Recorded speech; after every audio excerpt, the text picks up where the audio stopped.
नमस्कार दोस्तों। ये वीडियो में लेट नाइट थोड़ा बना रहा हूँ क्योंकि बजट हमारा अनाउंस होने वाला है कुछ ही दिनों में। ठीक है, तो उसके लिए मुझे काफ़ी क्वेरीज आई है और ख़ास करके ऑप्शंस में ये बहुत ही बेस्ट दिन रहेगा अगर बहुत बड़ा पैसा बनाना है तो थोड़ा ध्यान दीजिएगा। और मैं थोड़ा इस लैंग्वेज में समझाऊंगा कि जिसको थोड़ा कम नॉलेज है ऑप्शन का कंपेयर टू जिनको बहुत ज़्यादा है, तो उन दोनों को समझ में आ जाए। तो as a knowledge view point से भी इस वीडियो को देखना और प्रॉफिट जो लोग बना सके उस व्यू पॉइंट से भी देखना। तो थोड़ा समझ लेते हैं कि बजट के दिन एक्चुअली क्या होता है। आपको पता होगा कि हर बार जो हम वीकेंड एनालिसिस का वीडियो करते हैं उसमें मैं आपको एक विक्स का एक समझाता हूँ, एक चीज जो इम्प्लाइड वोलाटिलिटी बोल लो या तो वोलाटिलिटी इंडियन मार्केट के लिए ये रिप्रेजेंट करता है। बजट के दिन में जो वोलाटिलिटी का पिक्चर रहता है, अपमूव जो होता है, उसके ऊपर प्रॉफिट बनता है ऑप्शंस में। ठीक है, सिंपल चीज है। अब बजट के दिन क्योंकि सबकी नजर होती है टीवी पे, सबकी नजर होती है न्यूज़पेपर पे, कौन से आइटम में क्या होने वाला है, काफी सारा स्पेक्युलेशन होता है, काफी सारा चिंता होती है, सब कुछ होता है। इसकी वजह से इमोशन बहुत ऊपर नीचे ऊपर नीचे ऊपर नीचे होते हैं। जनरली ये होता है कि भैया अगर निफ्टी नीचे जा रहा है तो विक्स ऊपर जाएगा, और निफ्टी ऊपर जा रहा है तो विक्स नीचे जाएगा। ऐसा अपोजिट रिलेशनशिप होता है। यस और नो? बेसिकली बजट के पहले पहले थोड़ी शुरुआत हो जाती है, ऐसा ऐसा माइनर मूवमेंट विक्स में आनी ऐसी शुरू हो जाती है, उसके ग्राफ में थोड़ा थोड़ा थोड़ा थोड़ा थोड़ा ऐसा चलता है। फिर बजट का दिन आता है। ठीक है, अब एक्सपेक्टेशन ये होती है कि उस टाइम इन डिसीजन किसी को पता नहीं होगा कि मार्केट में क्या होने वाला है, पर अपने को यह पता होता है कि कुछ एक बड़ा मूव आने वाला है, अपने को यह पता होता है।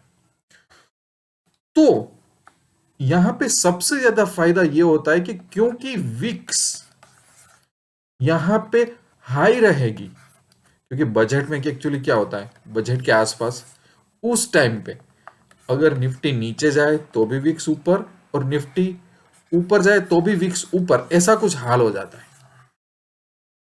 क्योंकि एक वो विक्स का नेचर हो जाता है उस टाइम पे, क्योंकि उतना इनडिसीजन होता है मार्केट में, कंफ्यूजन होता है। तो ये विक्स का फायदा उठाने के लिए हमको नेट सेलर बनना चाहिए, एज ए सेलर अप्रोच करना चाहिए, और हमको प्रीमियम बटोरना चाहिए। क्योंकि विक्स अगर ऊपर होगा तो प्रीमियम भी ऊपर होगा, सिंपल चीज है। तो हम ऐसा मान ले कि हम जब एंट्री करते हैं, एंट्री, तब हमें प्रीमियम ज्यादा हो तो फायदा होना चाहिए, तो हमें दो चीजों का फायदा होना चाहिए। तो हम ऐसा मानते हैं कि अभी भले प्रीमियम ज्यादा हो, अभी भले विक्स ज्यादा हो, पर वो धीरे धीरे नीचे आएगा। उसी टाइम पे क्योंकि हम सेलर है तो हमको थेटा का पॉजिटिव बेनिफिट मिलना चाहिए। तो अगर क्यों ना कुछ ऐसा किया जाए कि भैया देखो, हम अगर एज ए सेलर प्रीमियम बटोर है, कॉल सेल करके पुट सेल करके अगर प्रीमियम बटोर है, और उस टाइम पे प्रीमियम बहुत ही हाई चल रहे हो जो हमारे हाथ में आ जाए, और बाद में मार्केट स्टेबलाइज हो, ऐसा कुछ जरिया हो जाए, तो बहुत मजा आ जाएगा। तो उसके लिए ऑप्शन बेहतर है, ऑप्शन फॉर बजट डे। ठीक है, अब हमें ऐसा चाहिए कि भैया जो भी हम प्रीमियम बटोरे, पर्टिकुलर जो भी निफ्टी की रेंज बना के, तो चाहे मार्केट उसके अंदर रहे चाहे उसके बाहर चला जाए, हमारा सिनारियो ऐसा होना चाहिए कि अगर हम सही निकले, अगर हम सही हो, तो हमको मैक्सिमम प्रॉफिट होना चाहिए। अगर हम गलत है तो हमको मिनिमम लॉस होना चाहिए। यस और नो? ऐसा होना चाहिए। तो जनरली जनरली अगर आपको बेसिक भी पता हो, तो आयन काउंटर करके एक स्ट्रेटेजी है, जिसमें क्या होता है भैया कि आप चार कॉन्ट्रैक्ट ले लो, एक दो तीन चार। ठीक है, एक ओटीएम पुट सेल किया, एक ओटीएम कॉल सेल किया। ठीक है, और प्रोटेक्शन के लिए ओटीएम पुट लोअर स्ट्राइक वाला बाय कर लिया और ओटीएम कॉल बाय किया हायर स्ट्राइक वाला। तो यहां पे ये कॉमन स्ट्रेटेजी है। इस तरीके के कुछ पे ऑफ डायग्राम बनेगा, जो कि इसमें कुछ बुरा नहीं है। ठीक है, हम सोच रहे हैं कि वोलाटिलिटी एक रेंज में होगी और इसके बाहर कुछ जाएगा तो हम कुछ लॉस बेयर कर लेंगे। ठीक है, तो इसमें कुछ बुरा नहीं है। बट जहां पे बजट डे जैसा होता है तो कुछ और ट्विस्ट यहां पे लाना पड़ेगा कि जिससे अगर हम सही निकले तो हमें मैक्सिमम प्रॉफिट हो और अगर हम गलत हो तो हमें मिनिमम लॉस हो। तो वो स्ट्रेटेजी का नाम है कि भैया चिकन आयन कॉन्डर। ठीक है, तो मैं ये दोनों क्यों आपको बता रहा हूं, क्योंकि मैं पहले इसका ग्राफ बता रहा हूं। मैं बोल रहा हूं इसमें 4 कॉन्ट्रैक्ट से हम पोजीशन लेंगे, जो मैंने आपको ऊपर बता दिया। ठीक है,